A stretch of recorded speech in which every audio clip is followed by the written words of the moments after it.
Now, the one that I'm talking about the STEP survey, diabetes is among the non-communicable diseases. So it will cover even a bigger spectrum.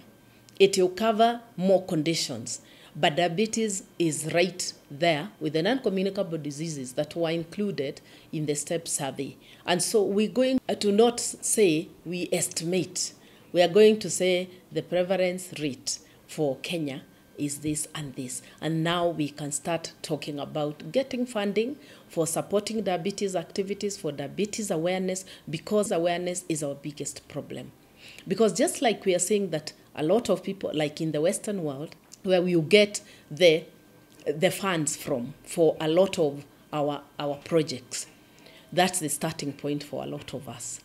We need to have data that says this is where we are. Without data, you cannot go and ask for anybody for any money, for any funds, and say, oh, the problem is so big. How big is it? We estimate. So now we will have correct and data that can be relied on to say this is where we are and this is where we want to go. We need to stop, or we need to lessen the impact of diabetes among our people. For lack of a better word, not a very active voice for diabetes, like in cancers, like in cardiovascular diseases. But the reason is, when you look at cancer, you can see champions, people who have come out, prominent people, saying, I have this condition. Then it is taken a little more seriously. They become champions of that condition.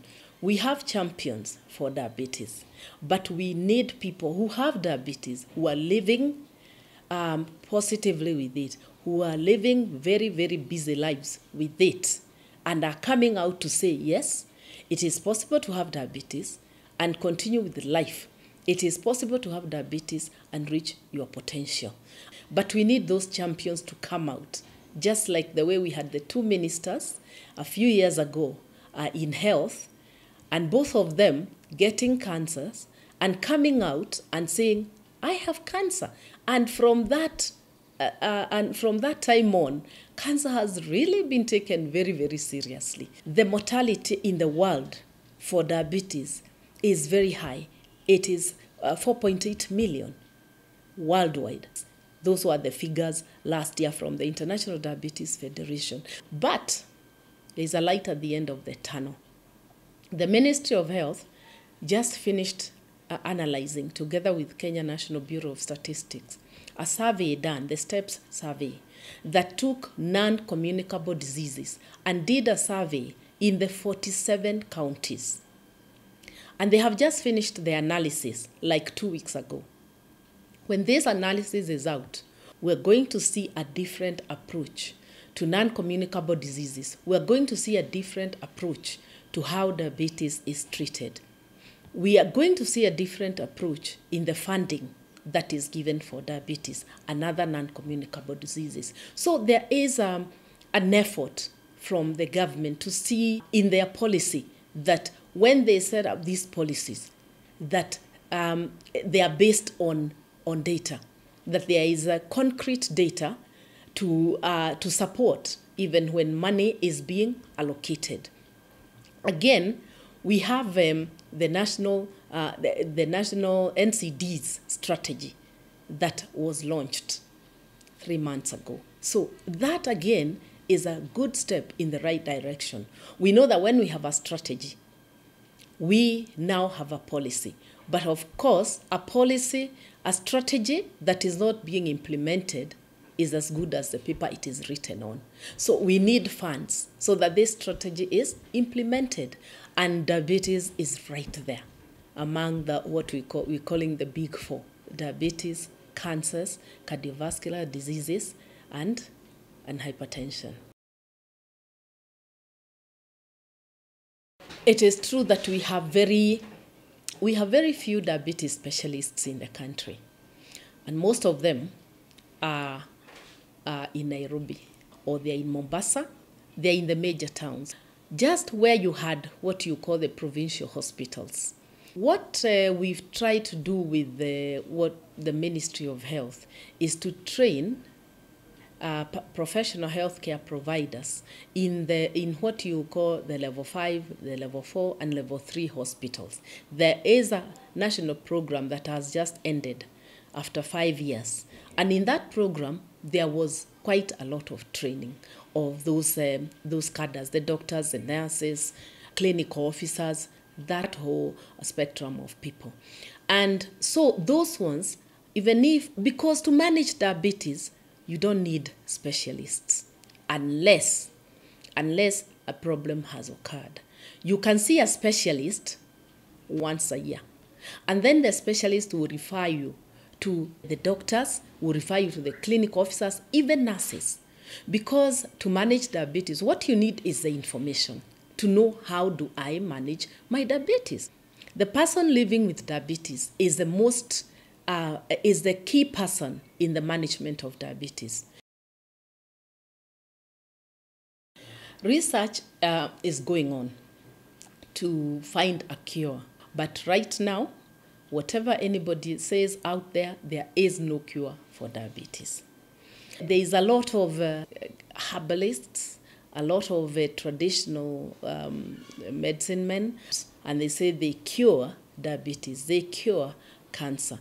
But what we would like to have is somebody who's been cured, let them be tested scientifically, and if what is out there being said that it can cure diabetes, it can cure cancer, if it is there, the world will be a better place.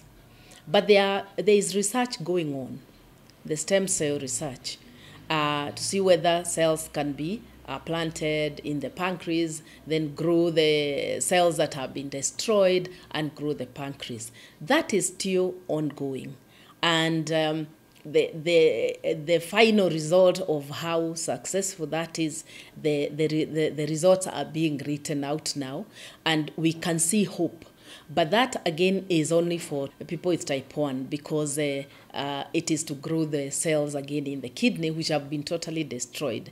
The type 2s, that research is still not available, or the people doing research still don't think that the type 2s will benefit at this point. The diabetes is real in the society. So what we are doing when our clients come in, we have got about 3 stations they go through, or 4 stations. One, when they arrive, we take their height and weight, because then you are able to know the level of their BMI, body mass index. That will guide us to know whether the client is within the normal range or is either obese or underweight, and give them consequent advice whether to sustain the weight they have or whether to bring down the weight they are having. And then after that, we are able to test their blood pressure, and then that will guide us whether this person is also within the normal range and advise them accordingly. If they need to go to the hospital for further management, or if they need to just maintain a checkup to make sure that they are within the normal range.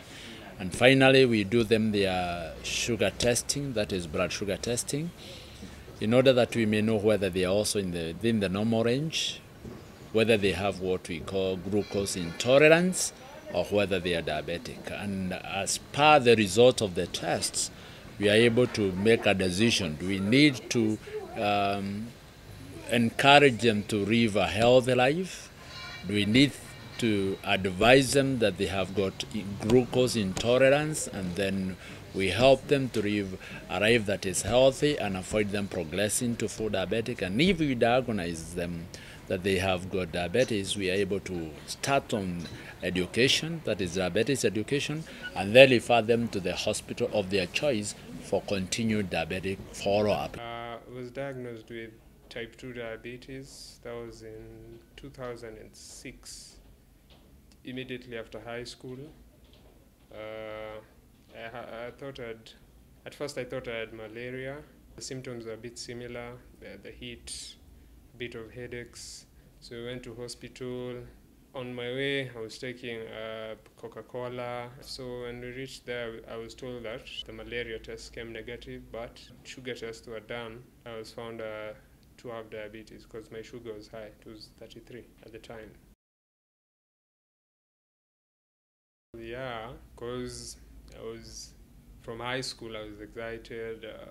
There's a way of life that I was used to. When I was diagnosed with diabetes, I was told now I'll have to deny myself some stuff, probably mostly sweet things, sugary things that normal young people like, sodas, ice creams and stuff. At the time when I was in high school where we used to live, I rarely exercised.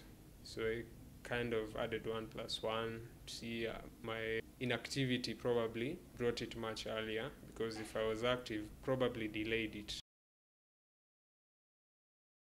At first I started with Himili 70/30. I used to use it twice. Then because of the sugar levels aren't consistent, sometimes it's high, sometimes it's low, the doctor told me to add another insulin called Humalog. I used to take it during the morning and lunch. And then I used the Humulin 70/30 at supper. I used to measure it whenever I used to buy the strips, but due to the costs at the time, I rarely used to buy them. Right now, I was taken off the Humulin 70/30, and now I use the Humalog in the morning, at lunchtime, and at evening. And then after my meal, after 10 to 20 minutes, I take another one called Lantus. This helps to regulate your sugar levels a bit slower. It was high. At the time, we weren't at a good financial position. So as the time continues, compared to then until now, the prices of insulin have been going up. For the strips, yeah, for me, I'd prefer to have them regularly, but I don't have a constant income. Getting it's a bit hard. And then there are about 50 of them. But the doctor told me to be tested when I wake up before I have breakfast, 2 hours after I have breakfast, before I have lunch, 2 hours after I have lunch, before supper, and 2 hours after supper. So you see, if you use every day, you'll use the 50 strips by 4 to 5 days, although you record your levels. When you have to go for the diabetes checkups, that's when you show your doctor. This is how I've been faring on. Whenever I get money, yeah, I do go. If I measure it from 1 to 10, I'd say probably 4, because of the charges. They're a bit expensive. When I started in Aga Khan, it was 2,500. We went for a while, and then it went to 2,700. Suddenly it came to 3,200. Then I stopped, which switched to Avenue Hospital. At least there is a bit 1,500.